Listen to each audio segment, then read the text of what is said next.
I look bad as shit. Ugh.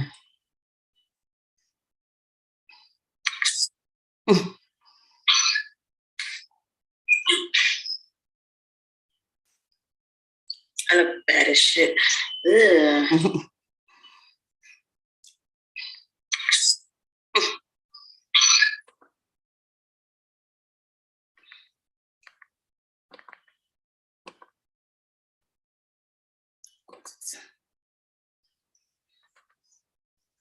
I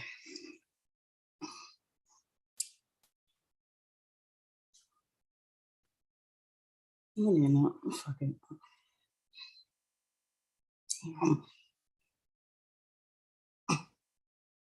Tries to do it here.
I'm sending the link. I'm about to send the link to people.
All right.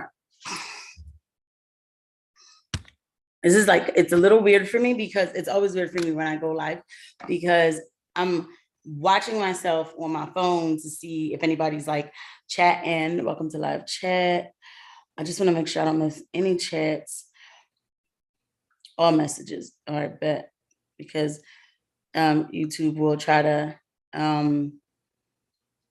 make it not visible. Now I want all visible messages. And so there might be some trifling stuff come through, y'all. But all right.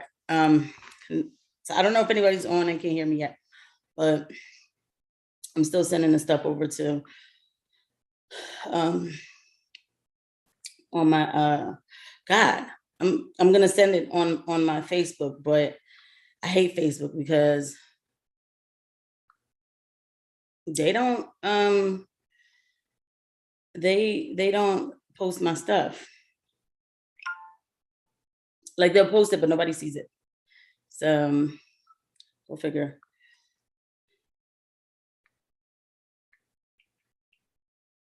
Like I don't even know why I even deal with this site. Everybody talking about Twitter censorship, Twitter.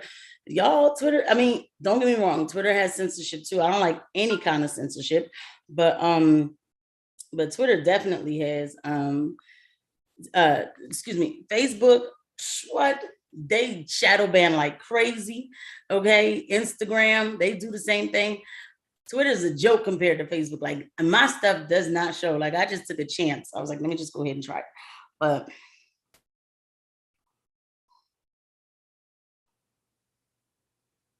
and I just want to let y'all know that I am very, very nervous. Okay, so thank you for anybody who's joining. I am nervous. All right, so let's get started. All right, so all right, this is Casey After Hours. So minimal makeup. All right. So and if anybody has any topics they want to talk about, but we're going to start first with the GOP primaries. Okay, so I'm going to actually turn off a Fox News right here, but we'll find something to share the screen. So right now it's like neck and neck. You know what I mean? Hold on. Right now it's neck and neck with Pennsylvania with Oz and David McCormick. Okay, so Kathy Barnett is not. She's down by a few points, but anyway, let's just first go to the GOP Senate race, and then we'll let's just go to all of them. Let's just go to the race. But first, we're gonna check.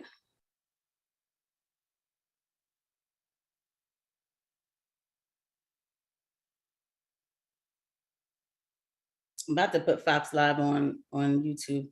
Hold on. They saying, all right, so but here it is. This is what I hate. Like, so they only putting right now, what's his name? They only putting Oz and David McCormick on, talking about too close to call. McCormick is at 31.6 and Oz is at 31.2. Wow. So they didn't even put Kathy on, like, to see, like, what about everybody else, y'all? Like, I hate when they do that. Oh God, and I'm on NBC, so there's that. You know how they're gonna. All right, yeah, there we go. Kathy Barnett is at 24.2, but I did want to see like where Jeff Bartos and Carlos Sands and everybody was at. I hate that part, but anyway, so Sean Hannity, I bet he's probably so excited because because Oz is right there neck and neck with David McCormick. Of course, we're not going to have the answer to this tonight. Of course not. And so, okay, so we just respect the hustle, even with only 2 people on here, still putting in the work, providing information for us. Oh, Brad. Oh, thank you. I appreciate you. I appreciate you appreciating me. Okay. So, yeah, like I was saying, Hannity is probably somewhere like praying to the gods. Okay, Hannity is praying to Jesus Christ, to the Holy Ghost, to Allah.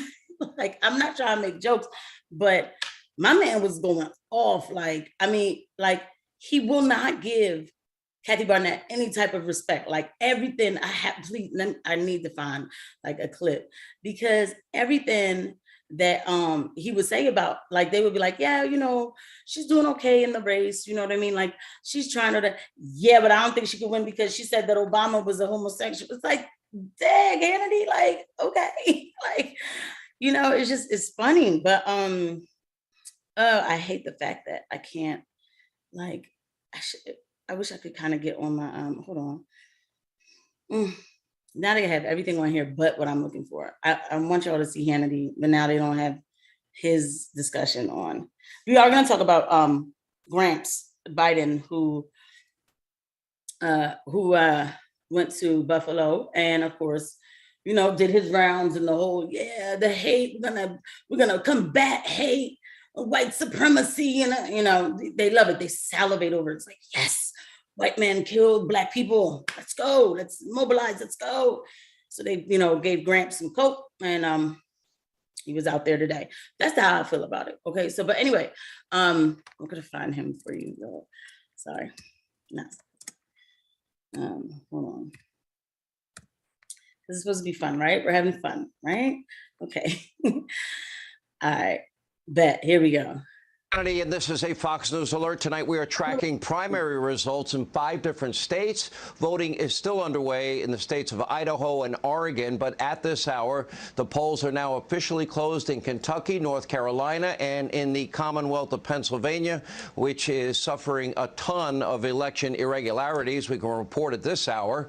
In Berks County, a judge kept the polls open for an additional hour because of, quote, widespread problems they're having. In Lancaster County, a significant number of mail-in ballots are not able to be scanned electronically because of, quote, printing problems. So let me pause for a second, right? So what is that? Like, why? What is going on? What happened to the 90s? Gone are the days when, at least by 12, 1 o'clock in the morning, you would know who won what race. Now we having problems, and the things won't scan and all this. Like, that's so annoying to me. But all right. We'll get to my monologue in just a moment. But first, joining us live, he is the man. It used to be the Hannity big board. Now it's the Hammer big board. He's got the very latest with, what, 8% of the vote in the Senate race in Pennsylvania and everything else going on tonight. Bill Hammer. I'm going to give you a big spin around here and take you to Pennsylvania. And I'm going to like this video. Where this person's looking out. Campaign headquarters tonight. Brian, what's the feeling there? Sean, good evening. Yeah, I just spoke to the campaign here for Dr. Oz, and they are feeling confident. They feel like they have the momentum coming in. They are not concerned so far with those early numbers, pointing to the fact that Dave McCormick is from the Allegheny County area, as well as the fact that these votes, they believe, are mostly those early votes, the mail-in ballots that have come in, and they're going to wait to see what the turnout is today on primary day when those precincts start coming out. They're particularly interested in looking at the northeastern part of the state. That's where a lot of the blue-collar workers are. We're talking about Wayne and Pike and Monroe counties, Luzerne, Lackawanna. Those seems to be getting closer. Seems to be getting closer as the night goes on. How are they feeling? They're feeling pretty good here, Sean. And this is the view here from Pittsburgh. Donald Trump came into this night, what was it, 50-something and won. As of right now, tonight, he's 75-1 in terms of people that he's endorsed. Kellyanne, that is a pretty incredible and impressive record. And I know groups like the Club for Growth, they threw millions into Kathy Barnett's campaign in the final hours of this campaign. They're not the organization that Steve Moore once founded and is not a part of anymore. Sean, this is really a reflection of what's going on with the two political parties and their heads right now. So everybody wants Donald Trump's endorsement. The top 3 vote getters in the Pennsylvania Senate race right now in the primary, McCormick, Oz, and Barnett, all made the pilgrimage. They want Donald Trump's endorsement. Oz got it. The other 2 still were touting their connections to President Trump, to the America First agenda, to their time with him, photos with him. That does not happen on the Democratic side. John Fetterman, the new Democratic nominee, thank God he's recovered. I hope he makes a full recovery from a stroke. God bless you, sir. I'm sure he's watching your show from the hospital, Sean. He doesn't want Joe Biden. Joe Biden went to the state, and he was nowhere to be found until the bridge collapsed, and he showed up in his shorts and sweatshirt. They don't want Joe Biden and Kamala Harris campaigning with them. And it tells you the tale of the two parties right now. Fetterman endorsed Bernie Sanders, and Fetterman was endorsed by Bernie Sanders last time he ran. This is a man who has said abortion anytime, fracking. And only one eventually got it. One of the things that happened, 2 things that took place in this race, Reince, that one I don't think is healthy or good for Republicans when they kill each other. I mean, the ad war, the amount of money for. So, all right, I'm going to pause because I'm going to come and talk, right? Because we're not watching the whole episode. I just want you to get Hannity's feel tonight. Now, first of all, number one, Republicans really need to dig this, right? Like Donald Trump, yes, he did come and he Donald Trump shocked a lot of people. He definitely shocked me. He did. You know what I mean? Not that I'm the end all be all, but he shocked a lot of people. Yes. We never expected him to be able to run a country. I don't know why, for real, because the man was a businessman. I did have a cousin of mine who, like, early on, she was like, I could see him winning. He runs a business. How come he couldn't run a country? You know, and it makes sense, right? So then later on, we realized, like, you know, some of us realized, like, yo, you know, we've been pretty prosperous. There haven't been any new wars.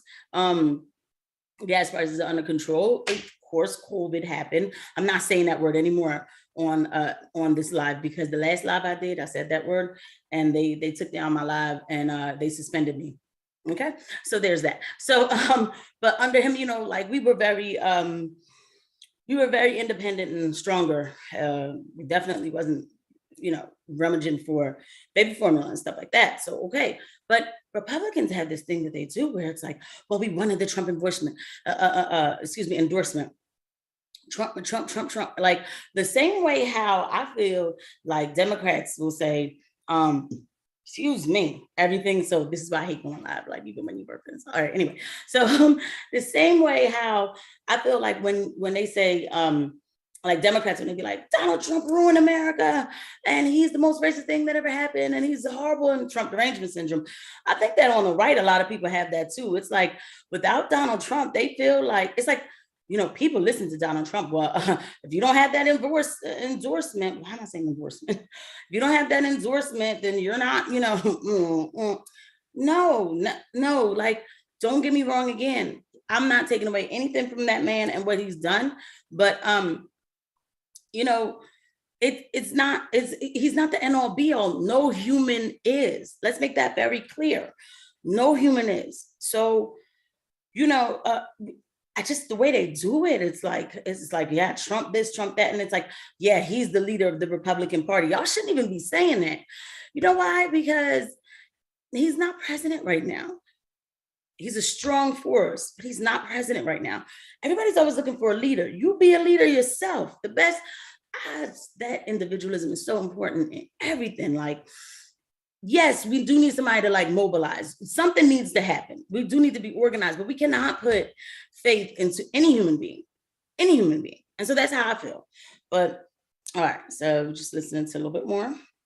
For example, I supported Dr. Oz in this race, is over $40 million. I mean, and this was a brutal campaign on all sides, and a lot of mud, you know, that flying back and forth. It got pretty ugly at times from my perspective. I never think that helps in the end. And then out of nowhere, 8 days ago, in comes Kathy Barnett. Nobody had even vetted her. And she's, you know, comes out of nowhere, and then all of a sudden we find all of these controversial tweets, all of these controversial statements. I think my favorite, though, is that she wanted a statue of Barack Obama built, and it gave the primary voters very little time to sift through all of this and absorb. I'm gonna stop you right there, Mr. Tan. Okay, yeah, because I'm losing respect for Hannity. Number one, it gave the voters very little time. No, it didn't. Hannity, you don't live in Pennsylvania, okay? We live in Pennsylvania. There is an AM radio station called 990 The Answer, Chris Segal Morning Show. Him and Fast Eddie, God bless them two men, they have interviewed over and over and over again all the candidates of the Senate race, because it's not just Dr. Oz, David McCormick, and Kathy Barnett. There's also Jeff Bartow, Sean Gell, Carla Sands, George Borchetto or something like that. You know, so there's other people, right? So they interviewed all of them over and over and over again, and then they organized everything and they put it in an archive for people to go back and listen to afterwards, to just kind of like figure out what the person is saying to them. Okay, so when he says, oh, she wanted a statue of Obama built, man, I got to tell you, you know what? I do appreciate Hannity for what he's doing, because he has shown me that, like, a lot of these people, they really are capable of doing dirty tricks. So that statue that he keeps talking about, Obama, you know, that she wanted a statue of Obama built. Now, her reasoning was that whatever school it was, whatever they were trying to get rid of, the George Washington statue or something like that, you know, for more racism or something. I don't know. And she was like, well, no, we should keep history. Just how she explained it. We should keep history. So she said, instead of, why don't we modernize the statues then? And she said something like, we could have a statue first, like have Abraham Lincoln, and then have like Abraham looking at a slave, and then the slave looking at Barack Obama. So it was like something like that, right? So it was like, you know, this is so petty too, but she explained it. It was something like that, like, you know, we're gonna look at, you know, like it's like going to the future. It's like then the first slave looks at the first Black president, because no matter how much you don't like Obama, right? Because guess what? Look, now that I know the truth about Obama, it's not about liking Obama. I just found out that he wasn't the hope and the change that he claimed that he was going to be. But yes, I did vote for him 2 times. I was younger then, and it was exciting for me to see a Black president. Yes, and it's all part of my growing experience that now I know, like, you just don't vote for somebody just because they're Black. But because, you know, thank you for the Libyan slave trade. Flint still has dirty water. And he drank, you know, try to act like he was drinking the water when he was in Flint, all kinds of things. I mean, there's more to it than that. I mean, they called a man Obama because he ran out of bombs to bomb other countries. You know, the man killed Americans. I mean, I could go on and on. The point is, it still optical wise does look good, right? And isn't that what the right says? Well, we elected a Black president. They say that, right? So I'm confused. Like, it is still a Black president, right? So of course, optically, it would be a nice little statue thing that she was talking about. That's what she was saying. This guy, he can't, like, what's going on? Secondly, I need them to tell Hannity, like, you gotta tan the neck too. I didn't realize Hannity was getting tanned that hard. Like, the neck gotta be tanned too. All right, let's see what a little bit else what he has to say. Absorb all of this, and I can't even say confidently tonight that it's. And I am gonna talk about the Democratic side too. So I don't want y'all to think like I'm just gonna stay stuck on, you know, no, it's not just gonna be that. I just needed to get this Hannity thing out. Fully in the bloodstream in terms of Republican primary voters in Pennsylvania. What are your thoughts on both those issues? Well, it's a big topic, Sean. You know, being a party chairman both at the Republican Party of Wisconsin, the Republican National Committee for 6 years, I have to deal with this question all the time. And I'm personally one of these people that think primaries are good. And let me tell you why. Because number one, it energizes your entire party. Number two, you get data from all those different sources. When it gets ugly and that ugly and that personal? Those got pretty ugly. Personally, look, I just don't think it matters in the end. I really don't. I think that by the time November comes, as long as the party comes together, which is the trick, it's the unity breakfast, it's bringing everyone together, it's having the winner be magnanimous, it's having that leadership within the party. All right, I'm gonna stop right there. I'm done with Hannity. Sorry, yeah, y'all are seeing me eat a little bit, but it's late and I had to eat something further. Anyway, it got really dirty. It got really bad. It got really bad. You were part of that, yo. Like, chill. You were part of that. Take accountability. All right, whatever. It's over. So whatever. All right. Let's go back and see the updates because we're gonna step over to the GOP governor side. Okay. And then I'll step over to I'm gonna see the GOP governor side and the GOP lieutenant governor too. And then I'll step over to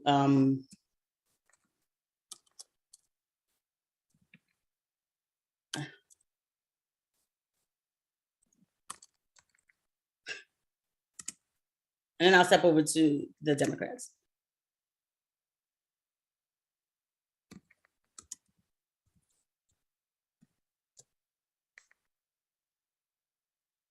What? Oh shit.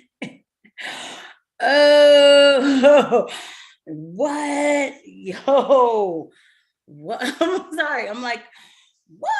Yo, this was an hour ago. I'm sitting here wasting time on a Senate race. Stop it. I did not see this coming. So they called it. Let's go ahead and get into it. Let me see where do we want to read this from? I hate the Inquirer. Let's go to the Hill. Let's go to the Hill because they're already getting a little spicy. All right, I'm sorry, I'm gonna take a little sip. my God, hey guys.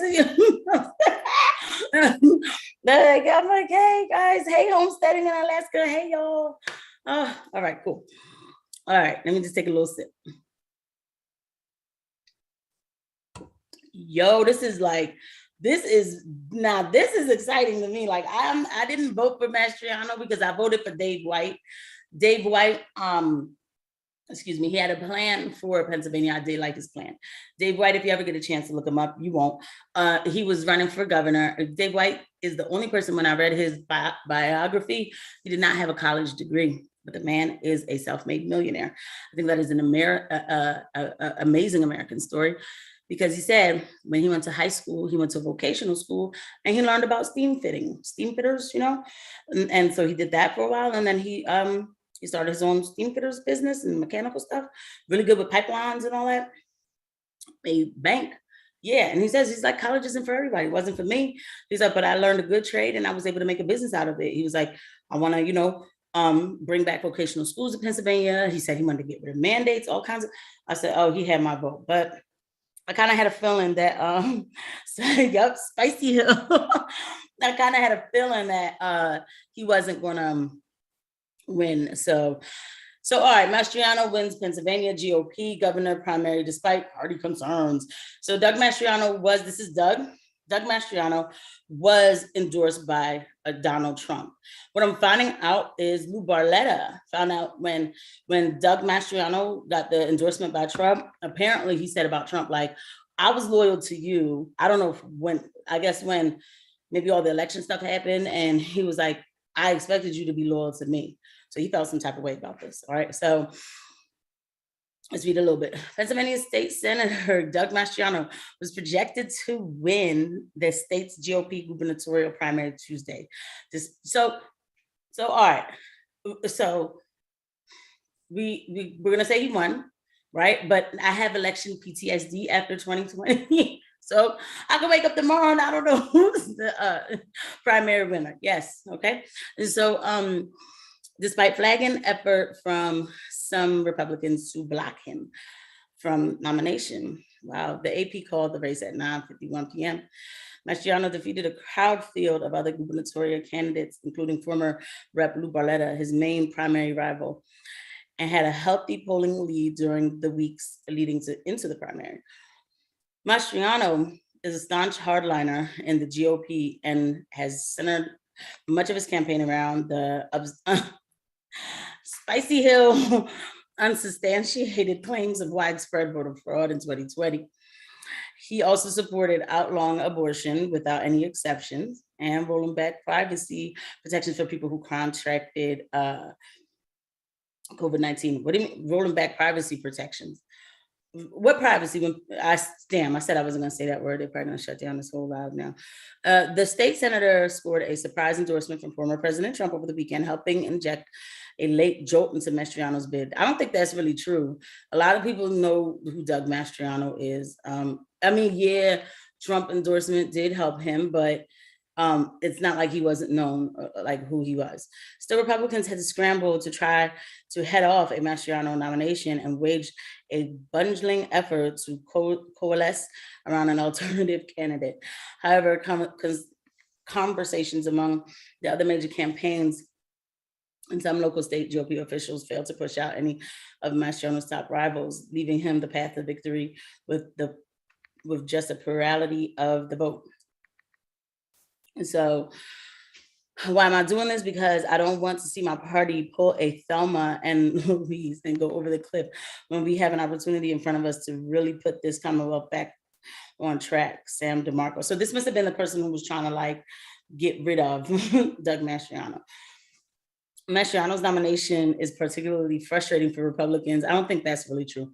Given the positive environment the GOP is anticipated to enjoy this year, and the fact that the party already controls both chambers of state legislators, meaning a win in the gubernatorial race for outgoing Governor Tom Wolf, open seat would hand them unified control of Harrisburg. Compounding those worries. All right, let me just hold on. will run against Attorney General Josh Shapiro, who ran without any opposition. Yeah, that was crazy. Okay. Instead of focusing on kitchen table issues like strengthening the economy and investing in education, Doug Mastriano is an extremist running on a dangerous agenda that could devastate Pennsylvania families. Really? What is that? What's that? Like, oh man, the Republican Governors Association expressed determination to flip Wolf's seat, but in a statement made no mention of Mastriano. The country in Pennsylvania is worse under Democratic leadership, and Josh Shapiro, yes, will continue the same policies that have led to record inflation and increased violent crime. Absolutely. You know, so all right. So you see, this is what I love about the Hill. It's like, you know, I'm just stop the share for a second. This is what I love about the Hill. It's like, or any of these like publications. So yeah, he doesn't focus on kitchen table issues. He only focuses on, you know, fringe, whatever. But yeah, I don't give no detail. Nobody's giving any detail. So what is it that he's focusing on that's going to mess up Pennsylvania families? Now, I'm not going to lie. I do have to go look at his policies, but I'm pretty sure he's going to agree with, you know, fracking in Pennsylvania again. I'm sure he is. I'm sure he's going to agree with no more lockdowns. If he became governor, no more of that lockdown business, because I remember when they started locking down here in Pennsylvania. This is before I knew anything about politics, but somebody must have shared his message.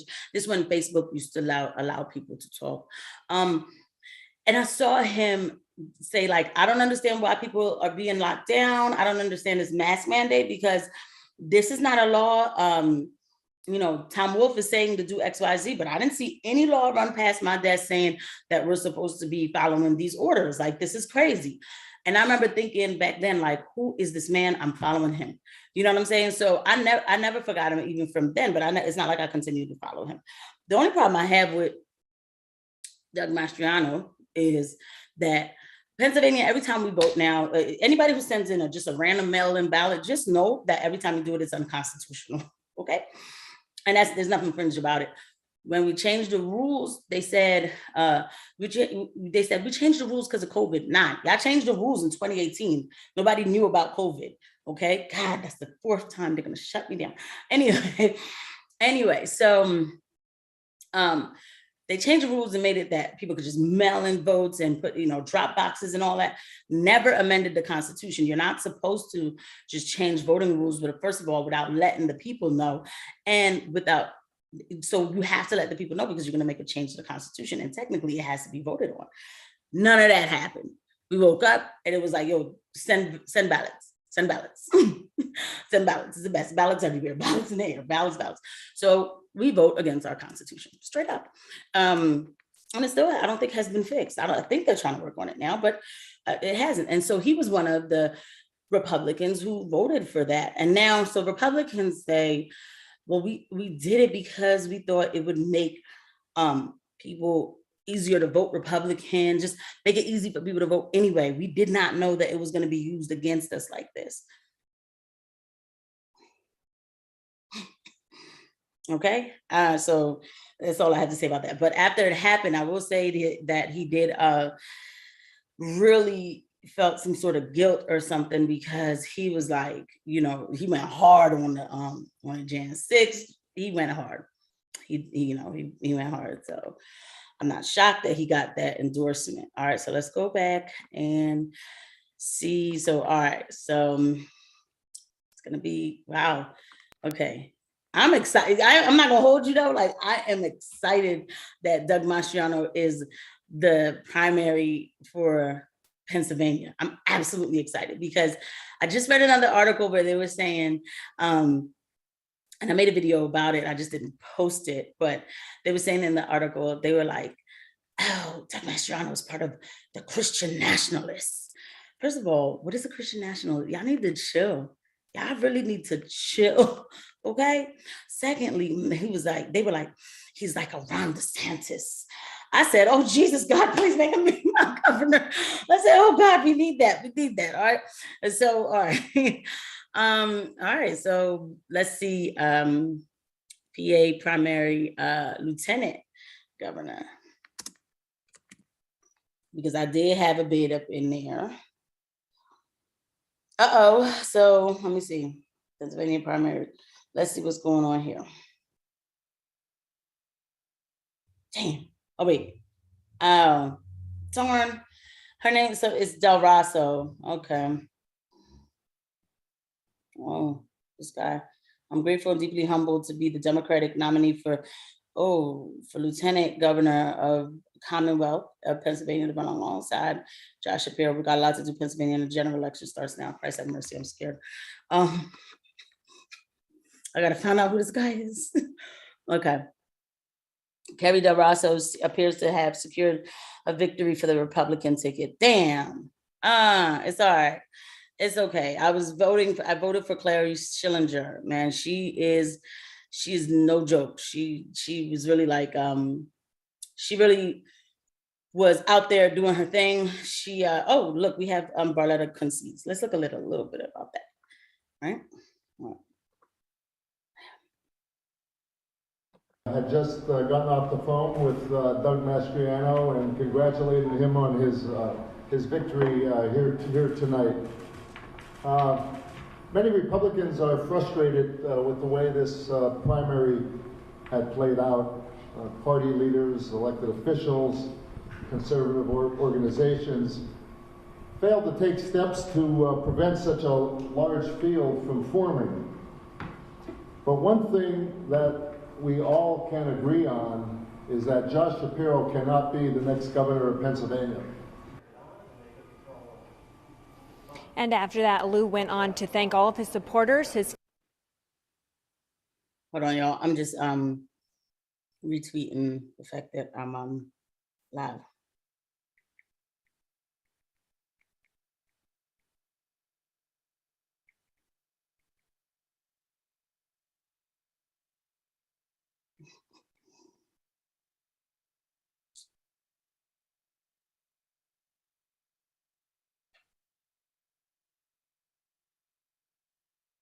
All right, gotta go. All right, go ahead. Enjoy your meal. Thank you for coming.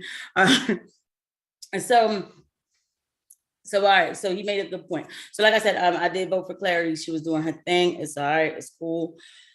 I'll just have to figure out what Kerry Del Rosso is about. Whatever it is, I'm sure it's better than misgendering the gender issues that they're doing in school and stuff like that. Let's stop the share for a second. So, sorry, y'all. Sorry. It's a ghetto party. I don't care. So Lou Barletta's right. He's not happy about how things went, but he's right. He's like, any one of us is better than Josh Shapiro. And he's right. I'm gonna do a video about Josh Shapiro and find out, but I've never heard anything good about him. He is I've heard that he's corrupt. Oh, who isn't? Right? It's politics. All right. All right, let's get back to it. So let's see what's going on with the Democrats. Hold on. I can already tell you, John Fetterman won that Senate seat. I mean, the Senate primary. And then I'm going to share with you another one who I really thought was going to win. It was Malcolm Kenyatta, but crazy.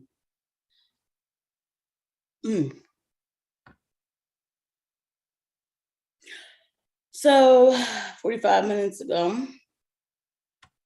we'll go to the Washington Post. Democrats pick John Fetterman for Senate in Pennsylvania. You could represent a chance for party facing decline in white working class support to put forth a candidate who doesn't fit easily into partisan box. Why? Because he wears sweatpants and shorts, so he doesn't fit. This guy is all about late-term abortions, just so we know, like 9 months. They said he's all about that, raising taxes. He does not want fracking in Pennsylvania. Okay, so no drilling oil. So, you know, he will vote for all of those globalist policies. Okay, so don't tell me because he has a Carhartt sweatshirt on that I'm, you know, all of a sudden it's like, oh yeah, he's a, you know, he doesn't fit the mold. No, he fits the mold. He just likes to dress comfortably. That's all. Faced with the potentially campaign in crisis this weekend, Democratic Senate candidate John Fetterman of Pennsylvania released a Sunday statement thanking the kick-ass, see what I'm saying, staff and doctors who treated his stroke, wishing him a full recovery because under God, I am nothing. So I do not want nobody to get hurt, but yeah, so wishing him a full recovery. They also said that they put a pacemaker in him today. Okay. So anyway, they so hype, he stands 6'8", all this blah blah blah blah blah. I don't even care. I don't. I don't. It's not, again, I hope he feels better, but like I gotta find out everything about him. He is, from what I'm hearing, this isn't somebody we want to go to the Capitol and vote for electric cars, vote for destroying oil lease deals, higher gas prices, basically, not helping the inflation, vote for anything globalist, all that. Oh, and vote for sending money to Ukraine, meaning his back pocket. Okay, so, all right, so that's that. So we did that, and then we got the lieutenant governor. Josh Shapiro was running for governor, so that was that. Let's just look one more time at the Pennsylvania GOP Senate, because I just want to see the live update.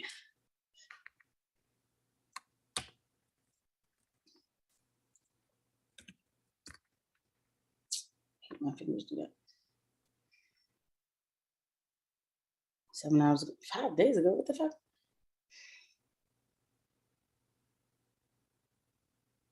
I need the update now. Yo, what's up with? I don't like what's going on here.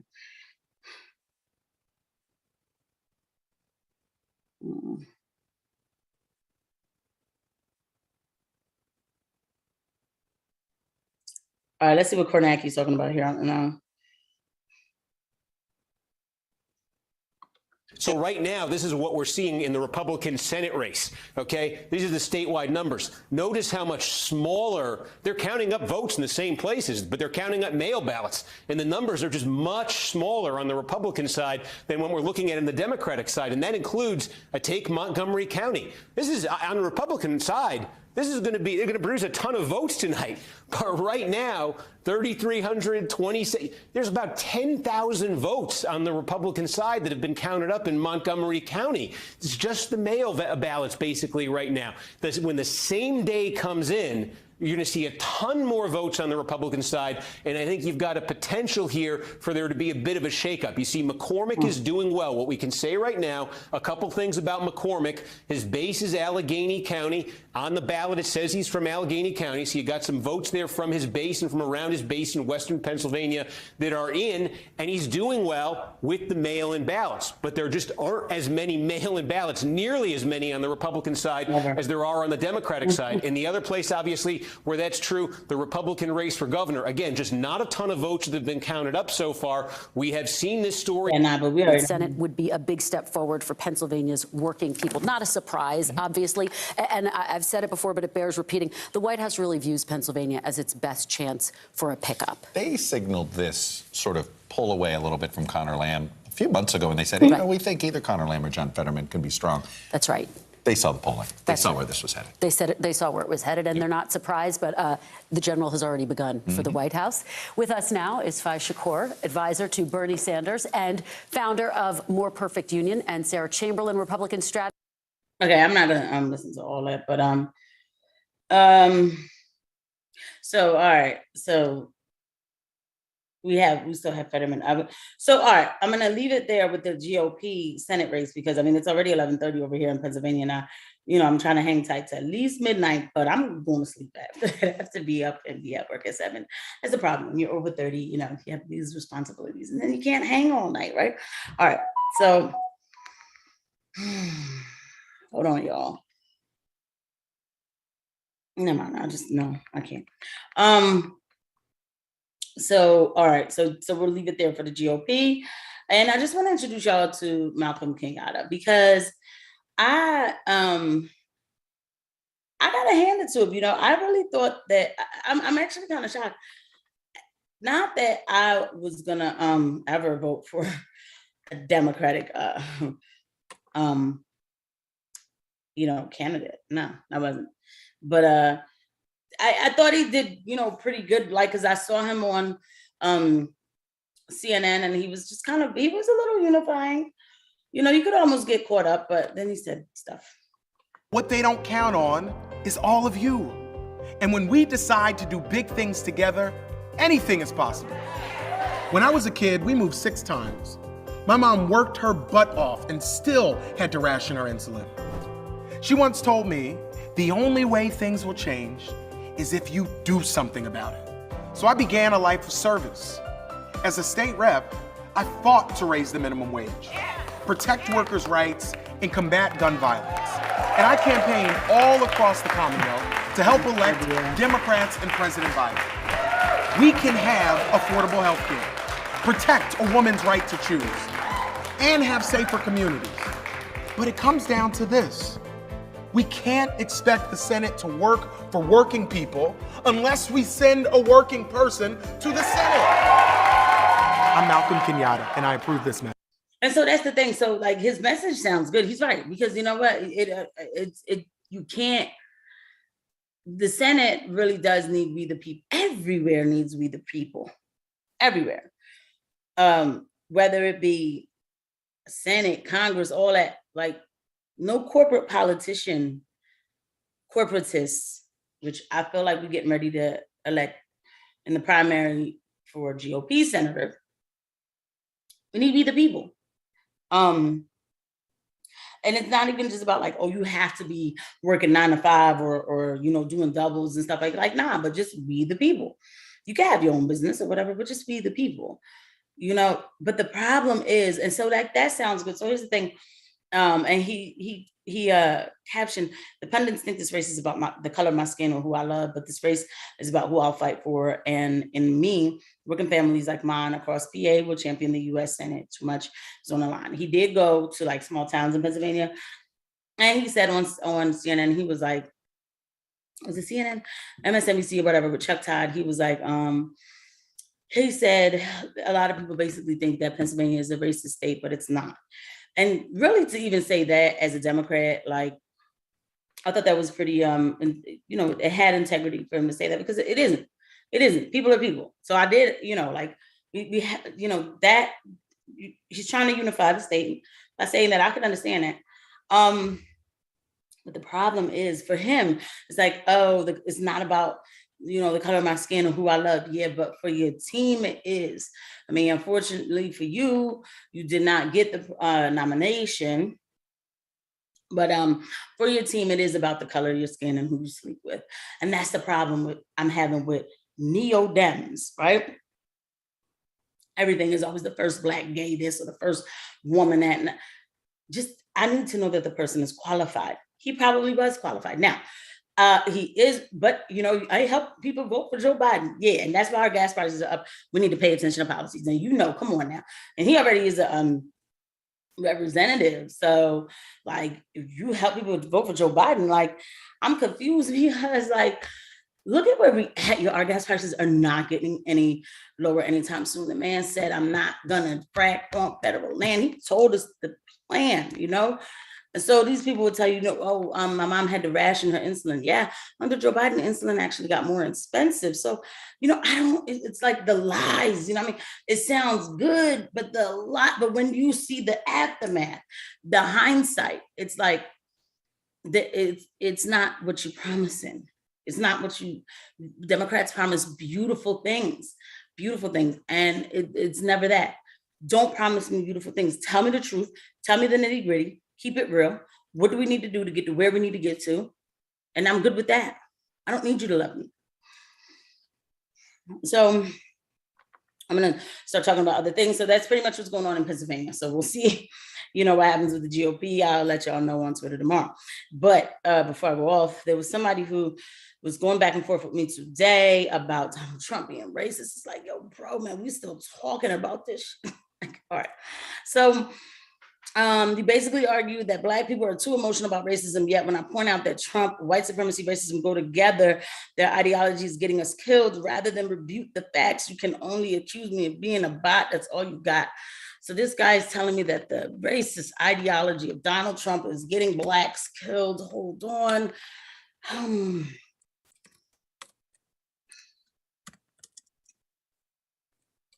Huh.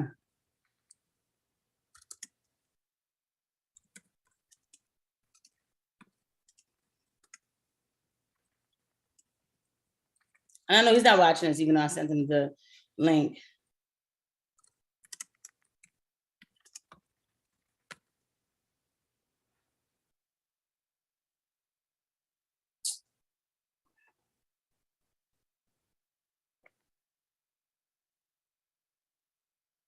God, man, you look. I hate the media for this. Why homicide rates spiked 30%. Maybe this is it. I might have to put. They're gonna go through a lot of shit before I get the answer to this thing. All right. They saying homicide spiked up 30%. Like, no, it is black on black crime that spiked up 30%. And because, you know, go here. These people, they just want to, you know, massive increase. All right, there we go. Let's just do that. Massive increase in Black Americans murdered was a result of defund police movement. Absolutely it was. These are the beautiful promises of the Democrat who tells you, like, we're going to defund the police and what? And the criminals are going to go to sleep? Well, how is that ever going to work out? It's the stuff that pisses me off. Support of Black Lives Matter and calls to defund the police reverberated across America in 2020. All right, boom, we know that happened. What was left was a massive increase in murders, the number of murders dealing with a disproportionate blow to Black people. Certainly protests and riots in 2020 after the death followed a pattern of spiking violence that we've seen following past viral police incidents, such as deaths. Okay, all right. Murders across the board spiked 30% in 2020 compared to the year prior. According to FBI, this is FBI data, okay? This is data, okay? Marking a single-year increase in killings since the agency began tracking crimes. Among Black Americans, the number of deaths spiked more than 32% compared to 2019. In 2019, at least 7,484 Black Americans were murdered. That number shot up to at least 9,941 in 2020. This is from the FBI. This is the Federal Bureau of Investigations. This is a federal agency that's giving you the details. Okay, it's just that I'm reading it through Fox News. I don't want to hear later on somebody watches and be like, well, you know, Fox News is racist. No. This is the graphs, please. Okay. All right. Meaning there was an increase of 2,457 Black Americans murdered over the previous year. The number of Black murders were also higher than white murders in 2020. The FBI data shows there were 7,043 white people murdered that year, meaning 2,898 more people were killed compared to whites. Between 2010 and 2019, there was an average of 5,954 white murders, which roughly is 16% lower than the 10-year average of Black murders. During that same time period, an average of 6,927 Black Americans were murdered each year, meaning Black murders shot up by 43%. All right, they didn't say Black on Black crime, but okay, in 2020 compared to the previous 10-year average. All right, the figures are more staggering considering white Americans make up 76%. See what I'm saying? We want to make up 13% of the census nationwide. Murders in 2010. Hold on. Like it's like y'all out of line. No, she's saying Black people. I mean, but you know what I mean? Like, don't get me wrong. The guy died, and I'm being totally me right now too. With the you know what I means and all that, but he died. I get it, man. Like, listen, dig this, man. That joint, it was crazy to look at. You had to be inhumane if you look at that and said, well, it was just doing his job. No. That looked really crazy to look at. But then we had to die more at the hands of each other. I want to show you something too that I do show on, I think I did it one time. First of all, I'm going to Philadelphia crime rate. Hold on. So show you what we did last year. Oh, come on, give me crime maps. Stats. Let's see what the murder rate is today in Philadelphia. 178. Oh, it's down by 9%. I mean, either they killed each other off so much that they can't Anyway, I'm glad it's down. You know what I mean? I'm glad it's down.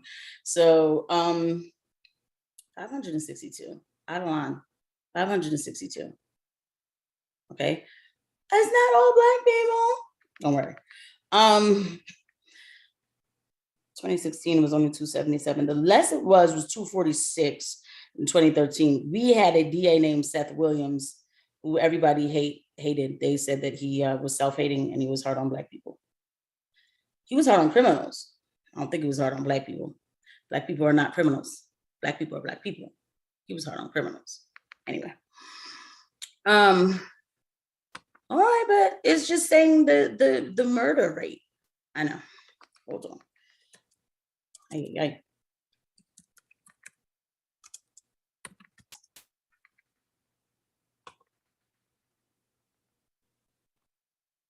the gun memorial. I come on here from time to time, see the faces of the ones we've lost. And it gets harder and harder to look at. And so that's why sometimes I don't even get on here. First of all, I want to make it very clear. I don't care what color you are. Rest in peace. It's a shame. Okay. But this is actually starting from last week. We'll go into 2021. We have this is the gun memorial. Okay. This is Ms. Murders. I have a bit of a pattern going on here. Okay. And now we're in 2021. We have a bit of a pattern going on here. All right. I'm not saying 100%. And like I said, all these lives. It's sad. Oh, look at this baby girl. I never forgot her. Sad. I never forgot her too. I think she was at a park or something when they did that. Kyle Young. Look at him. I remember him. He was riding a bike with his friend. He looked like he would have been a fun person to hang around with. Okay. I don't mean to get so sad. Because it's supposed to be a party. Oh, we made it all the way to 2020. So I'm gonna come up off this. All right. So let me see. And their ideology is getting us killed. Rather than rebuke with facts, you can only accuse me of being a bot. Yeah, because it was just annoying. I'm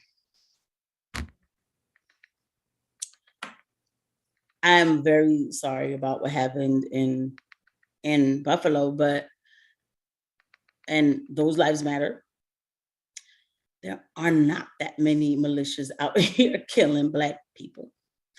We, in 1 year, I believe, have killed more Black people than the KKK has killed in their whole time, in their whole organization from in the past.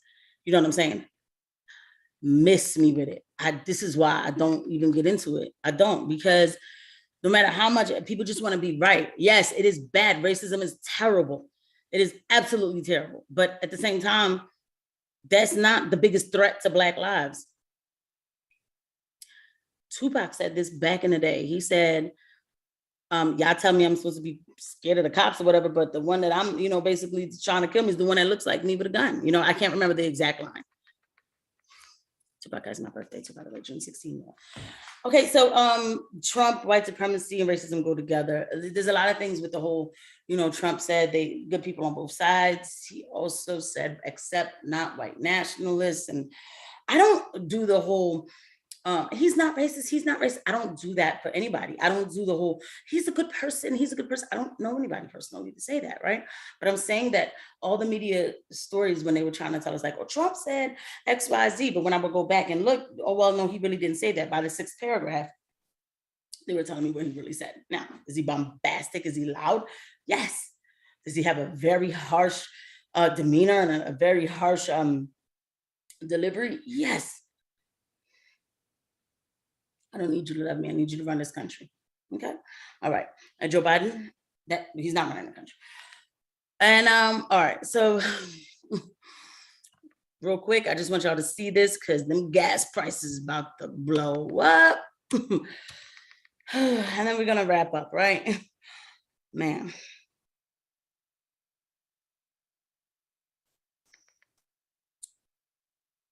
oil lease sales. Joe Biden.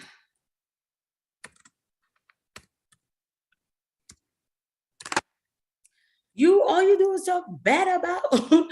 I'm trying to get everything out that I know people are saying, like, oh, you just love the Republicans. You just love Donald Trump.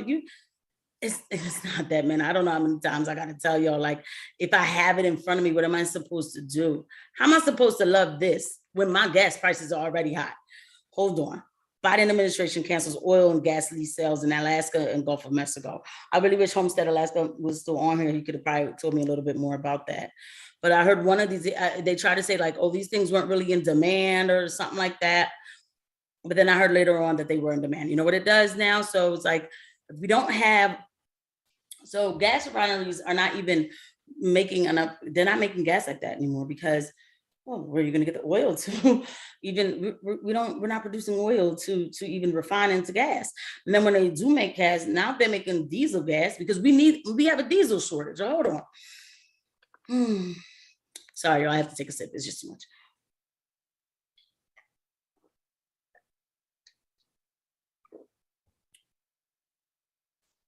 I mean, it's just extraordinary. I read this one. The New York Post is usually going to say it the way it is. That's why they hate the New York Post, and they tell you, it's white supremacy, I'm sure.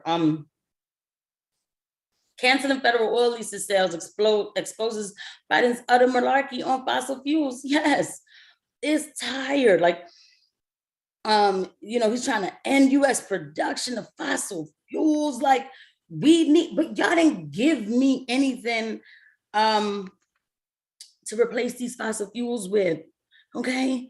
Because we still using them. Gas is right now is at like an all-time high of the average of being $4.42. Down the street is $5.91 for regular.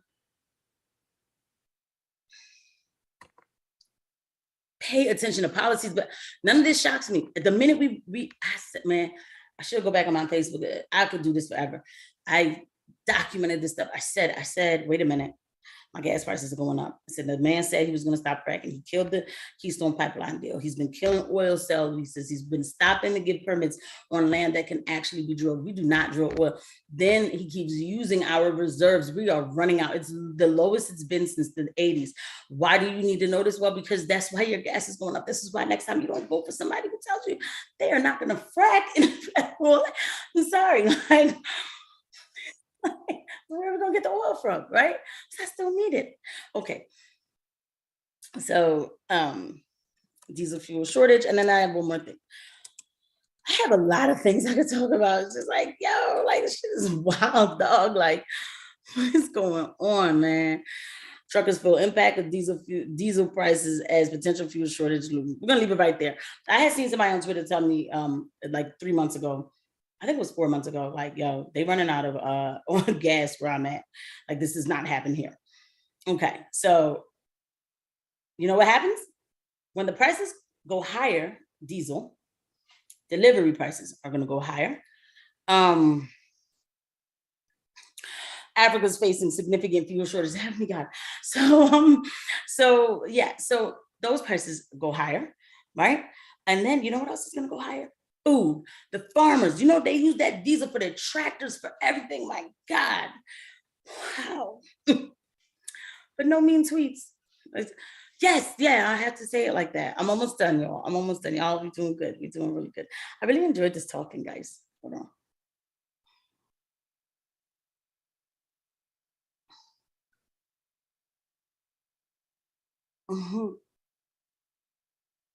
All right. Sorry, I just had to check to see this. Yeah, we're almost done. I'm just reading headlines, and then here's the best one.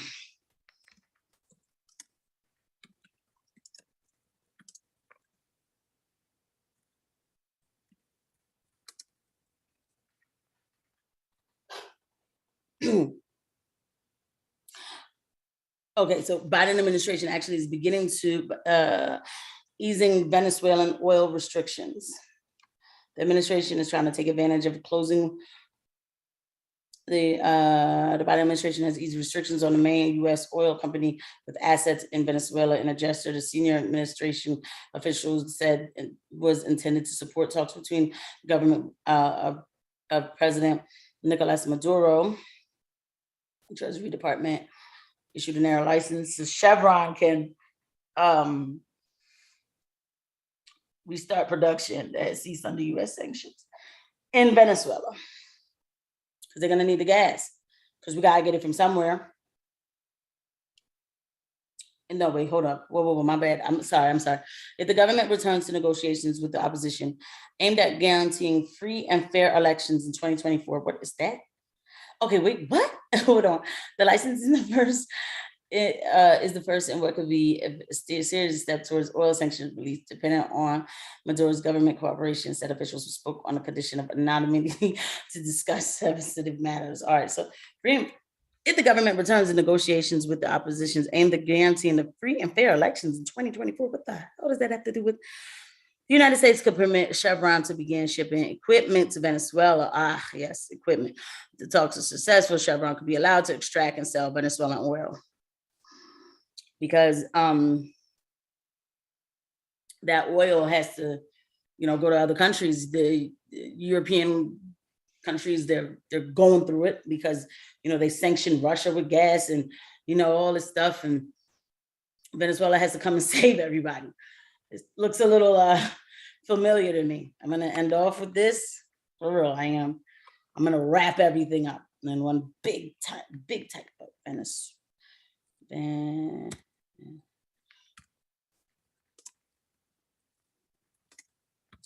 not mistaken.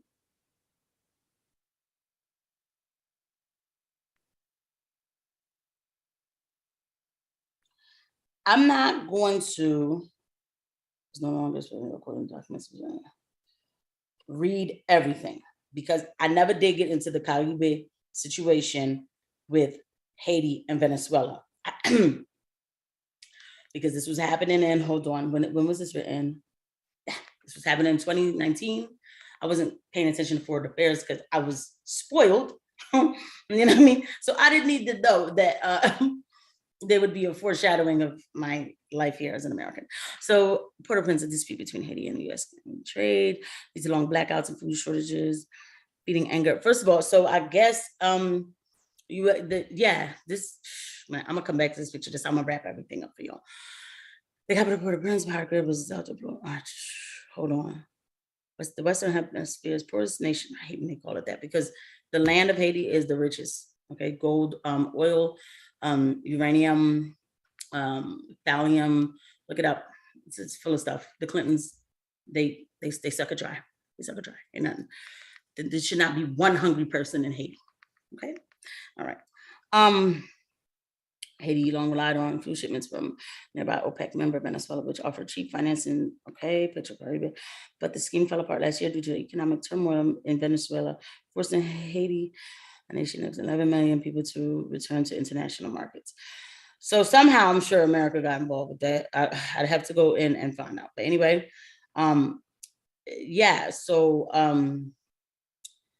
Haiti was getting gas from Venezuela. And so for the context of this discussion, we're going to say it's the poorest country who was getting gas from Venezuela, right?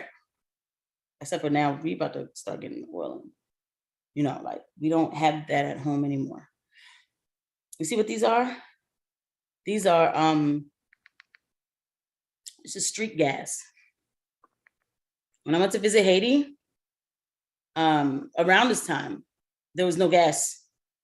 I don't know how the gas gets into the street and then, then they do this and then they sell it in the street. But there was no gas in the actual stations.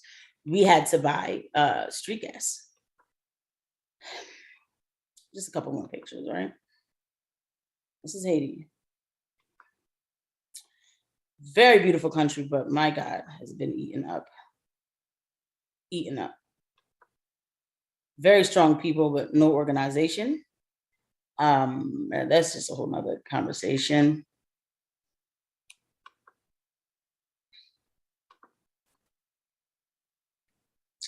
But yeah. So I want y'all to see that again. Street gas, the gallons for the street gas. So let's wrap all this up. America's starting to remind me of Haiti when I went to visit in October. Last time I left Haiti, it was October 2019. And I said I will never come back here again. I'm born in America. I am born in Brooklyn, and I'm first generation American. But I speak Creole, I eat the food, and I dance to the music. I love the culture. I do.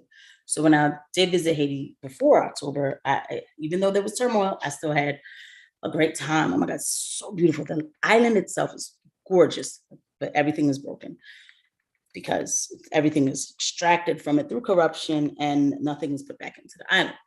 But last time I went to Haiti, it was October and it was terrible. It was 2019.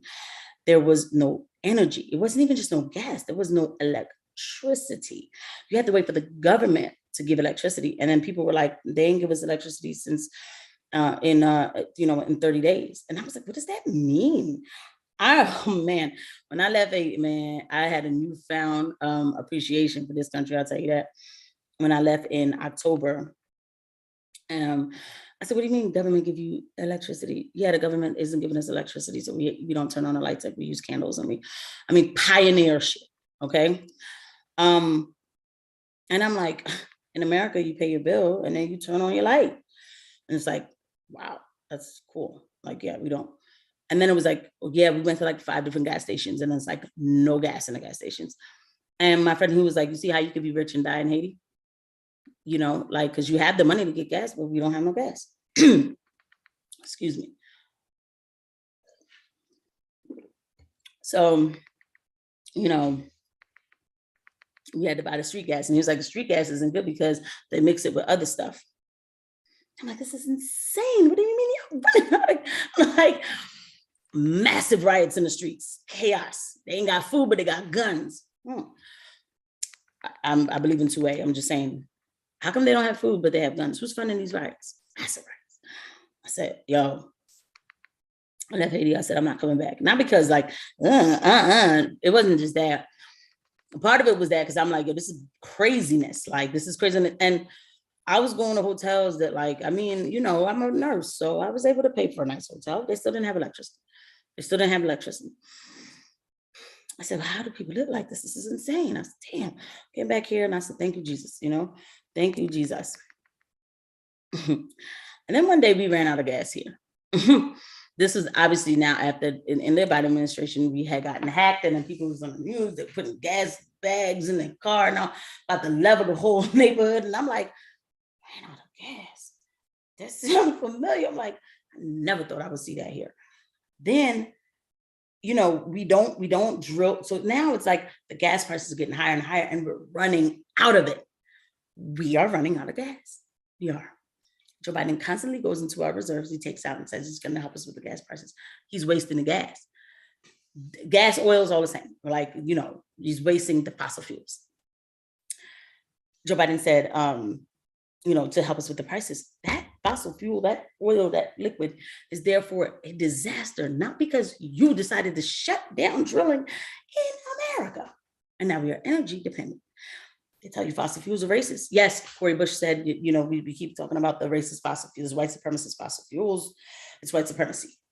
I don't care what it is. I need it in my gas tank to get to work. Okay? That's why I get mad at words like white supremacy and stuff like that. That's why. Because what the hell does that mean? I need to get to work. This is what I mean. In 2022, that racism that you fighting from 1960 is not here. This is all China. It's not here anymore, man. Racism 2.0 is when they tell you that XYZ is racist, so you don't look into it. And it works. It does. I used to do that too. It works. It's infuriating. So we're going to combat fossil fuels because fossil fuels are environmentally racist. This is why I say too, through Black leftist women, terrible policies will come through. You will have Black women fight for this. It's racist. It's fossil fuels are racist. Cori Bush really said that. Fossil fuels. Okay. That's where we at with it. This is why these races are so important, these midterms, these elections. We need a third party, for real. Man, I can't have the lies anymore. I can't be told that I'm accepted for diversity and inclusion. I don't care about all that. And guess what? The brother in the hood, the lady in Danville, the lady in West Philly, you know what I mean? The man in South Philly, the man in Scranton, he don't care about all that either. They just want to be able to afford the gas to get to work. We are heading into an existential crisis. Okay? And if we don't start paying attention to policies, we are going to continuously vote for our demise. Okay? I'll leave you guys with that. So, thank you for joining me on Casey After Dark. All right, primaries. So I will be tweeting to see what happens with the Senate race, the GOP race. So I'll let y'all know. Guys, thank you everybody who came. This was kind of fun, right? Like, this is what 30-somethings do who want to talk to themselves. They turn on the computer. No, appreciate y'all for real. And I'll be doing more of these. Y'all know where to find me at ThatGirlCasey on YouTube, ThatGirlCasey1 on Twitter. You can find me Casey Felon. You see that there. It's on my ID thing there. Casey Felon on Facebook. Y'all can find me. All right. I'm setting up the website for ThatGirlCasey Media. I've been saying that for a while. I am working a day job makes it so hard. I wish I could just get paid to do this. Some people do. I get my life under control so I can get paid to do this. Anyway, all right, guys, have a good night. Thank you for coming. I'll see you at the next one. Bye.